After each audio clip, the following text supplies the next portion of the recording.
नमस्कार गाइस, हम प्रश्नावली 6.2 पढ़ेंगे आज।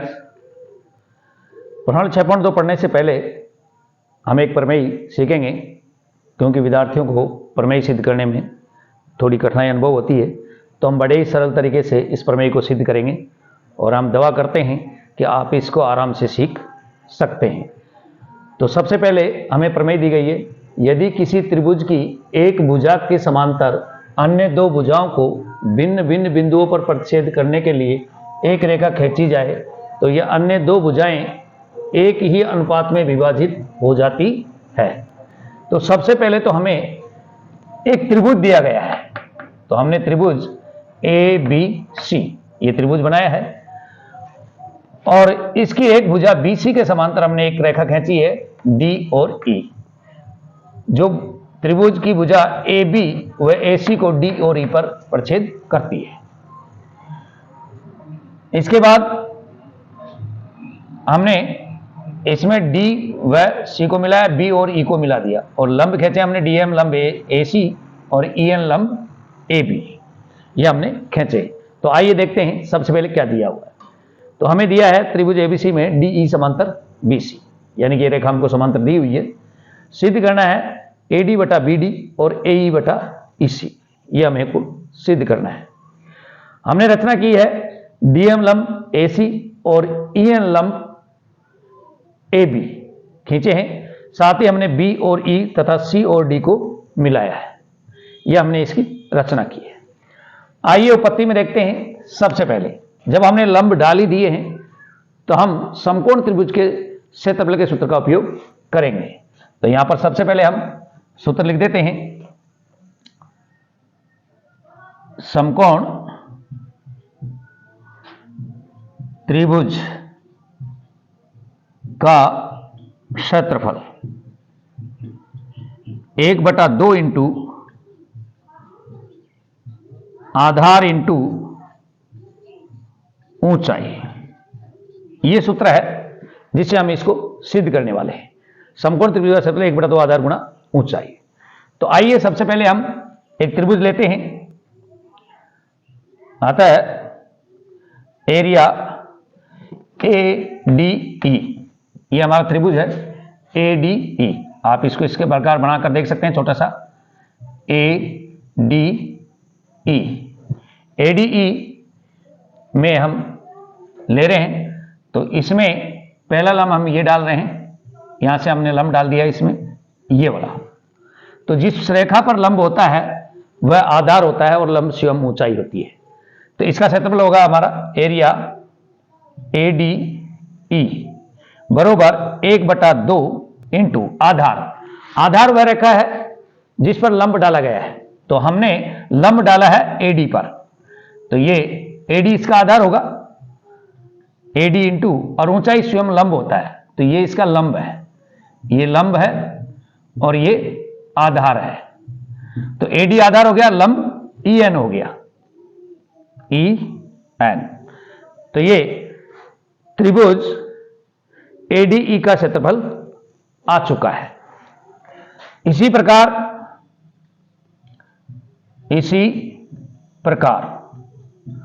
हम और त्रिभुजों के क्षेत्रफल भी ज्ञात करेंगे। इसी प्रकार हम इस त्रिभुज का क्षेत्रफल ज्ञात करते हैं। एरिया बीडीई का, बीडीई में इस पर लंब है, इस रेखा पर, क्योंकि हमारा लंब ये देखिए ए बी पर खिंचा हुआ है ई एन, तो यानी कि पूरी ए बी पर एक ही लंब है ई एन, तो आधार बी डी होगा और लंब ई एन होगा। तो 1/2 into B D into E N, ये इसका क्षेत्रफल हुआ। और देखिए आप, अब हम दूसरे में देखते हैं, इस वाले में देखते हैं ए डी ई में लंब अब की बार ए सी पर खींचा गया है, तो हमने लंब यहां पर डाल दिया है और लंब का नाम डीएम है। तो लंब जिस रेखा पर होता है वो तो आधार होगा, तो आधार हो जाएगा हमारा ए और लंब होगा डीएम। तो पुनः देख सकते हैं हम, पुनः एरिया ADE बरोबर 1/2 इंटू आधार अब की बार चेंज हो चुका है, AE आधार होगा, तो AE हो गया हमारा आधार और ऊंचाई DM, ऊंचाई हो गई हमारी DM। एरिया नीचे वाला त्रिभुज ले सकते हैं हम, ये वाला EDC या CDE, एरिया CDE ये वाला ले सकते हैं हम। इसका भी वही होगा 1/2 इंटू आधार अब की बार EC हो चुका है, EC और लंब वही रहेगा DM, लंब वही रहेगा DM।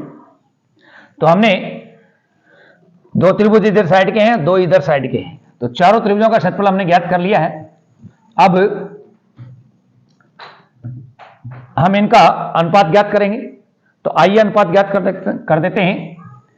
एरिया ADE बटा एरिया क्षेत्रफल BDE बरोबर 1/2। ADE का क्षेत्रफल आप देख सकते हैं 1/2 AD इंटू EN बटा BD का क्षेत्रफल देख सकते हैं आप 1/2 इंटू BD इंटू EN। अनुपातों में आप देख सकते हैं 1/2 से 1/2 कट जाएगा और EN से EN कट रहा है, तो प्राप्त क्या हो रहा है हमको AD बटा BD हमें प्राप्त हो रहा है। और दोनों त्रिभुजों का और देख लीजिए आप, एरिया ADE बटा एरिया CDE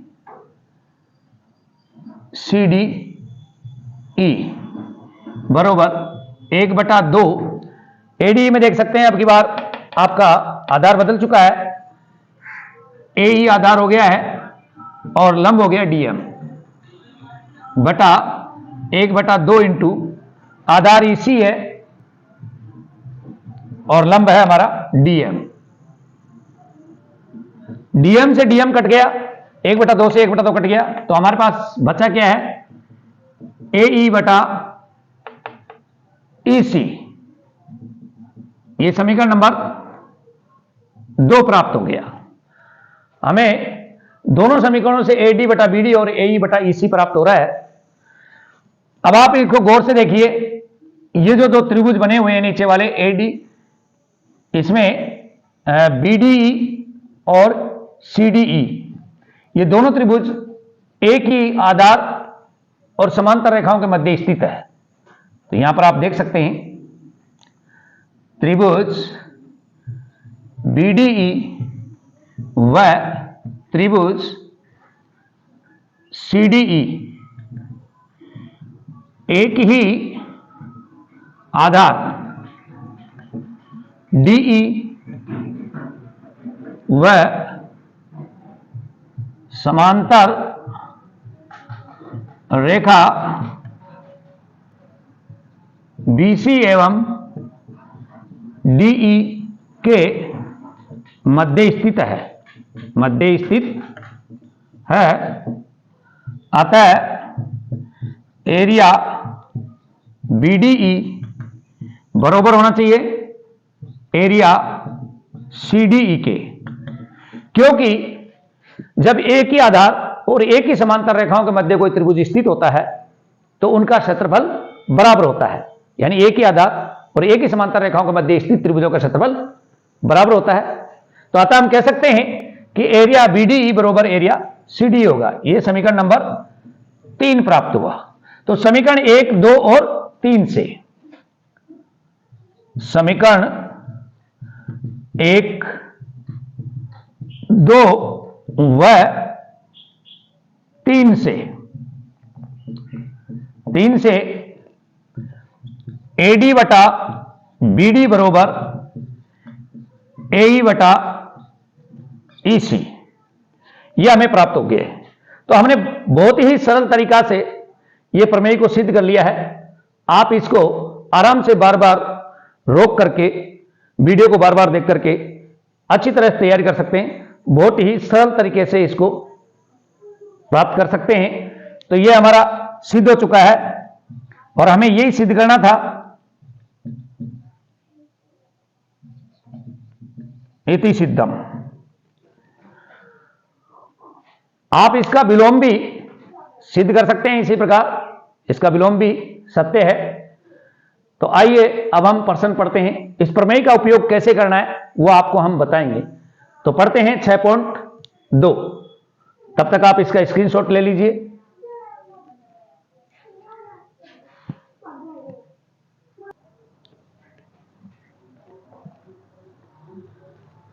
अभी हमने थेल्स प्रमेय सिद्ध की, उस प्रमेय का उपयोग कैसे करना है वो हम इस सवालों में देखेंगे। यह है 6.2 का क्वेश्चन नंबर 1। आकृति 6.17 1 और 2 में DE समांतर BC है। 1 में BC और 2 में AD ज्ञात करना है। तो आकृति फर्स्ट को हल करते हैं। पहले हम हल देखिए। हल नंबर 1, यह आपको आकृति दिख रही है। त्रिभुज ABC में आपको DE समांतर BC है, यानी आपको रेखाएं समांतर दे रखी है। जब त्रिभुज की एक भुजा के समांतर कोई रेखा देते हैं तो उसके काटे गए अंतःखंड समानुपाती होते हैं। उसके काटे गए अंतःखंड समानुपाती होती है, ऐसा थेल्स प्रमेय कहती है। तो ये थेल्स प्रमेय के अनुसार हम इसको अब लिख सकते हैं। आता है AD बटा BD बरोबर AE बटा EC होगा। यानी कि त्रिभुज की किसी भुजा के समांतर कोई रेखा खींची जाए तो उसके काटे गए अंतःखंड समानुपात में होते हैं। तो ये खंड समानुपात में है। तो यह प्रमेय लग गई थेल्स प्रमेय। कौन सी लग गई? थेल्स प्रमेय से। By Thales. तो लीजिए, हमारे पास AD कितनी है? AD है हमारे पास 1.5 और BD है हमारे पास 3 cm। AE है हमारे पास 1 cm और हमें ज्ञात करना है EC।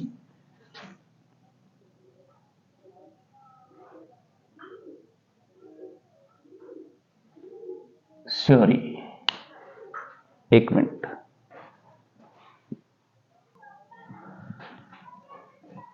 हमें ज्ञात करना है EC। तो ये EC लिख दिया हमने। अब हम इसको वज्र गुणा कर देंगे, यानी कि 3 को 1 से कर देंगे और 1.5 को EC से गुणा कर देंगे।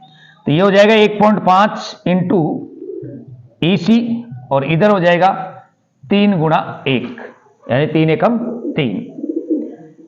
EC बरोबर गुणा की संख्या भाग में चल जाएगी तो 3 एकम 3 बटा 1.5 हो जाएगा। आप चाहे तो इसका पॉइंट हटा सकते हैं। पॉइंट हटाते ही संख्या 30 हो जाएगी और ये 15 हो जाएंगे। तो EC बरोबर आ जाएगा 15 का भाग इसमें 2 बार। तो EC हमारी कितनी आई? 2 सेंटीमीटर। आप बहुत ही इजी तरीके से इसको कर सकते हैं। वज्र गुणा कीजिए और गुणा की संख्या भाग में दीजिए। तो 3 में 1.5 का भाग देंगे, या यूं कहो कि पॉइंट हटाने के बाद 30 में 15 का भाग देंगे तो 2 बार। तो ये हो गया हमारी आकृति नंबर 1। आइए हम करते हैं हल नंबर 2। हल नंबर 2 में देखें आप, त्रिभुज ABC में BC समांतर DE आपको दिया हुआ है। यानी कि जब रेखाएं समांतर है तो काटे गए अंतःखंड समानुपाती होंगे, अर्थात AD बटा BD बराबर होगा AE बटा EC। थेल्स का प्रयोग किया है, थेल्स प्रमेय से। AD हमको दिया नहीं है, BD दे रखा है, आप देख सकते हैं आकृति में 7.2। AE दे रखा है हमको 1.8 और EC दे रखा है हमको 5.4। इसको वज्रगुणा कर देंगे हम, तो ये हो जाएगा AD इंटू 5.4 बरोबर, इनको गुणा कर देंगे हम 7.2 गुणा 1.8। AD बरोबर हो जाएगा 7.2 गुणा 1.8 बटे 5.4। आप चाहें तो इनका पॉइंट हटा सकते हैं, और अगर नहीं हटाए तो आप इनको सीधा भी कर सकते हैं। ये 1.8 से 3 बार कटेगा और 3 से ये कटेगा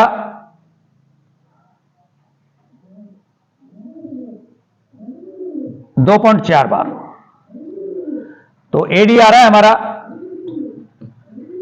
2.4 cm। तो आराम से हमने इसको कर लिया है। आप भी इस प्रकार थेल्स का प्रयोग करके इन सवालों को कर सकते हैं।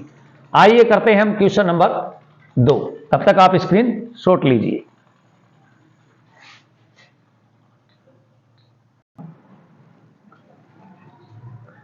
यह है क्वेश्चन नंबर 2। किसी त्रिभुज PQR की भुजाओं PQ और PR पर क्रम से बिंदु E और F स्थित है। निम्नलिखित में से प्रत्येक स्थिति में बताइए कि क्या EF समांतर QR है। तो यानी हमें अब रेखाएं समांतर करनी है, यानी कि थेल्स का विलोम सिद्ध करना है।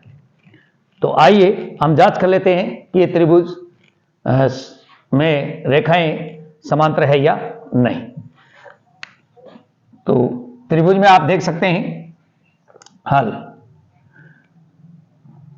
PE बटा EQ बरोबर 3.9 बटा 3, क्योंकि PE 3.9 है और EQ 3 है। अगर इसमें हम भाग देते हैं 3 का, तो 3 एकम 3 और 3 तिया 9, यानी 1.3 बार जाता है।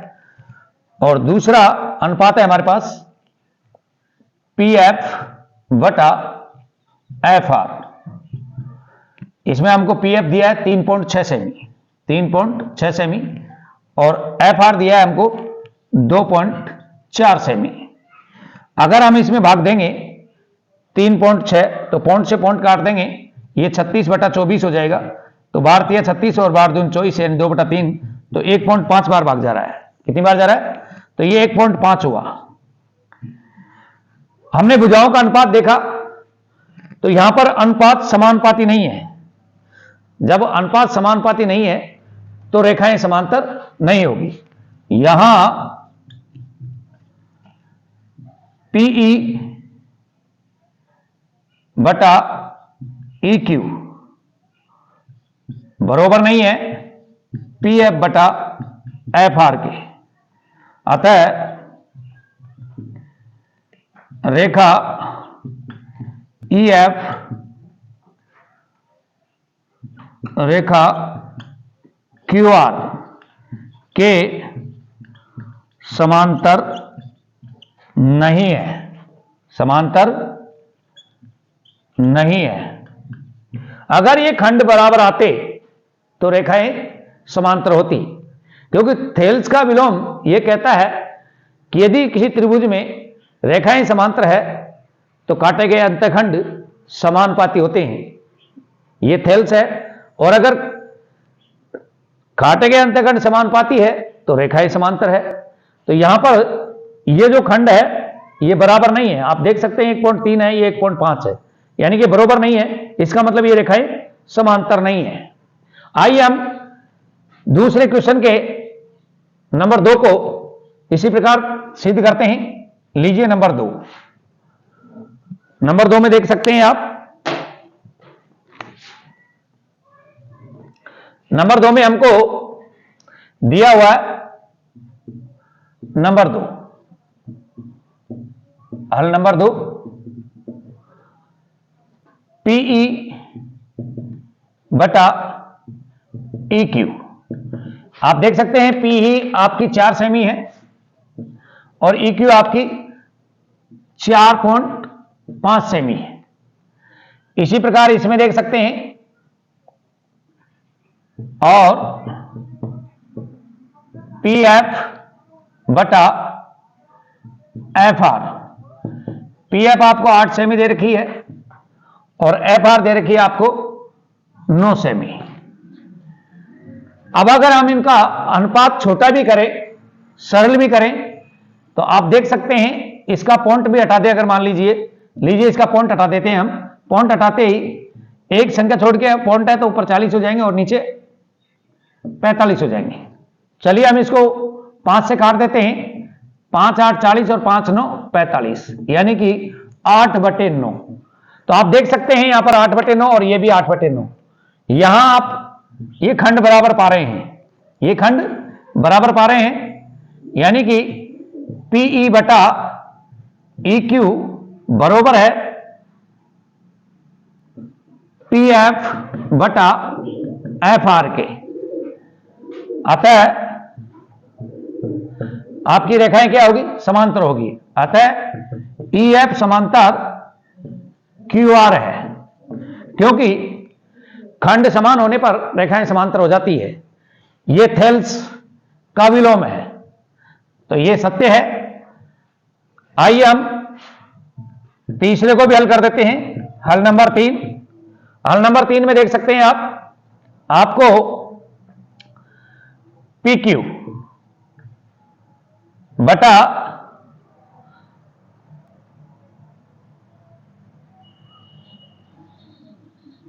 पहले पीई ले लेते हैं। यहां पर पीई दे रखा है, देखो आपको पीई बटा पी क्यू पूरी रेखा दी हुई है। तो पीई आपकी 0.18 और पी क्यू है आपकी 1.28 और साथ में आपको दिया हुआ है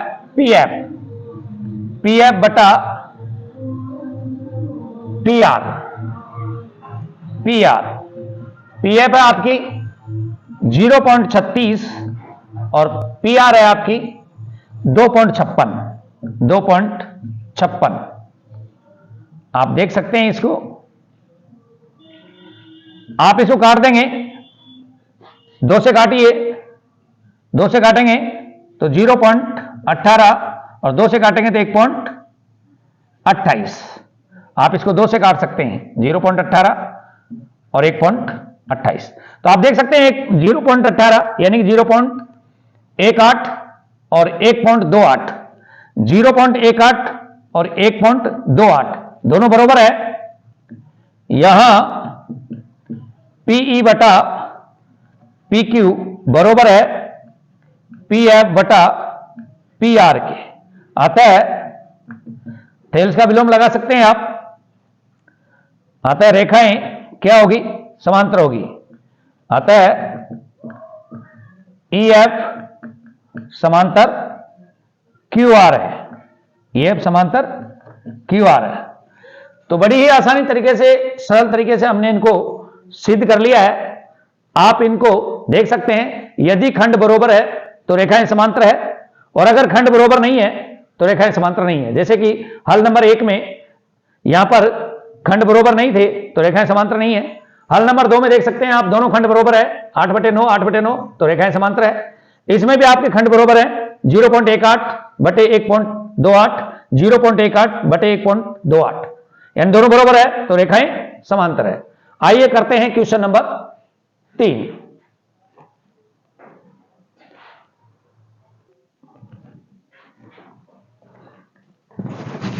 यह है क्वेश्चन नंबर 3, आकृति 6.18। तो यह है आपकी वो आकृति 6.18।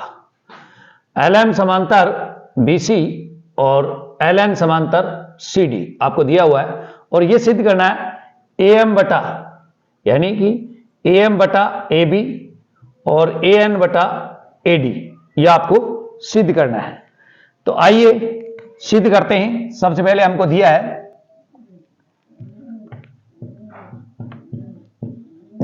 हमको LM समांतर CB और LN समांतर CD, यह आपको दिया हुआ है। सिद्ध करना है हमें, सिद्ध करना है AM बटा AB बरोबर AN बटा AD, यह हमें सिद्ध करना है। रचना की आवश्यकता नहीं है क्योंकि चित्र पहले से पूर्ण है। तो आइए हम उत्पत्ति देखते हैं कि सिद्ध कैसे करना है। सबसे पहले हम त्रिभुज लेते हैं। त्रिभुज ABC में, यह आपको दिख रहा होगा ABC, ये वाला त्रिभुज है जो मैं हाथ फेर रहा हूं, आप देख रहे होंगे ये त्रिभुज है। तो इस त्रिभुज में देख सकते हैं आप LM समांतर BC, यह हमको दिया है। जब त्रिभुज में रेखाएं समांतर होती है तो काटे गए अध्यखंड समानुपाती होते हैं। तो हम लिख सकते हैं AM बटा BM या फिर MB, जैसा आपको अच्छा लगे। AM बटा BM कर देता हूं, ये लीजिए AM बटा BM बरोबर AL बटा CL, AL बटा CL, ये आपका समीकरण नंबर 1 है। और प्रमेय लग गई इसमें थेल्स प्रमेय से हमने इसको किया है। क्योंकि रेखाएं समांतर है तो खंड बरोबर है। आइए पुनः त्रिभुज नीचे वाला ले लेते हैं जो मेरा हाथ आपको दिख रहा होगा। इसमें देख सकते हैं त्रिभुज ADC में या ACD में, त्रिभुज ACD में आपको दिया हुआ है LN समांतर CD, रेखाएं समांतर है तो खंड समानुपाती होंगे। तो हम लिख सकते हैं AN बटा DN बरोबर AL बटा CL, ये समीकरण नंबर 2। इसमें भी हमने थेल्स का प्रयोग किया है, प्रमेय का ही उपयोग किया है।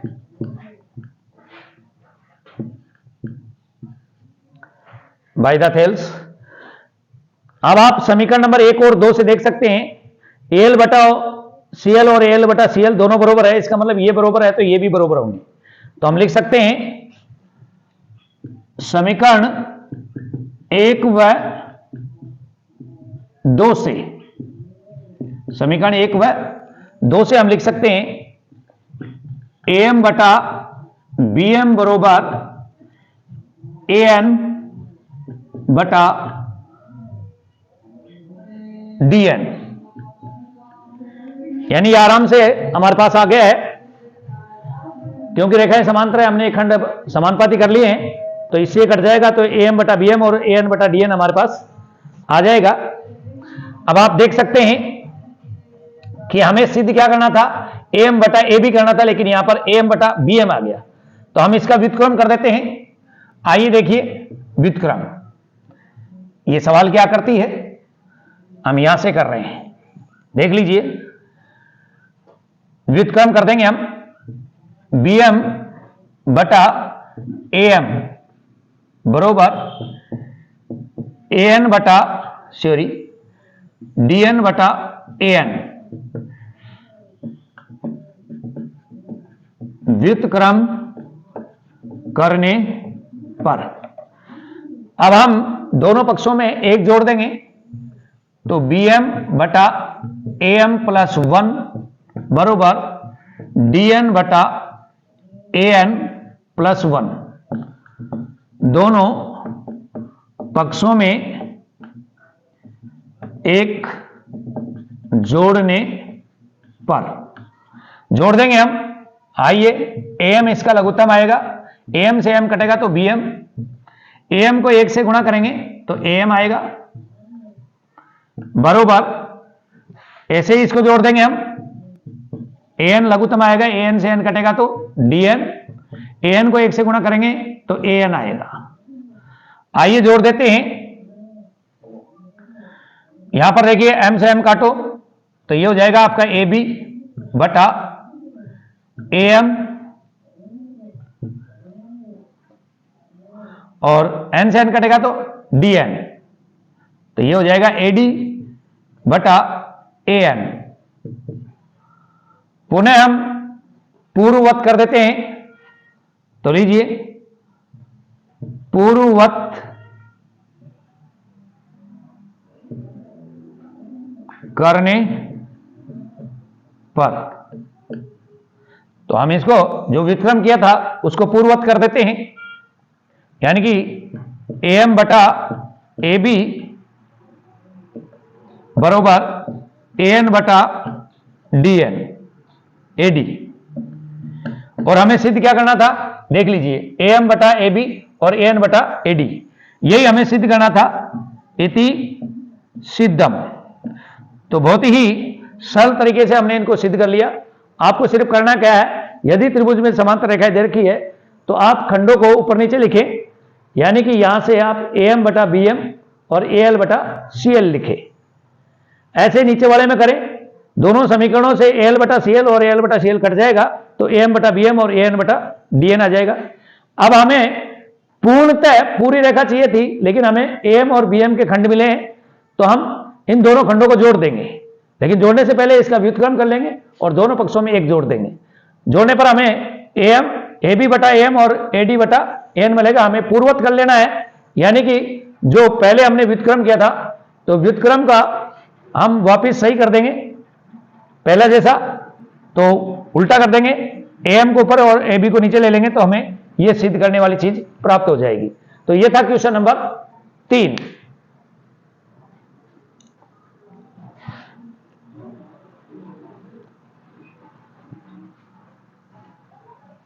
बाकी के क्वेश्चन हम करेंगे नेक्स्ट वीडियो में। तब तक आप देखिए इनको और सिद्ध कीजिए।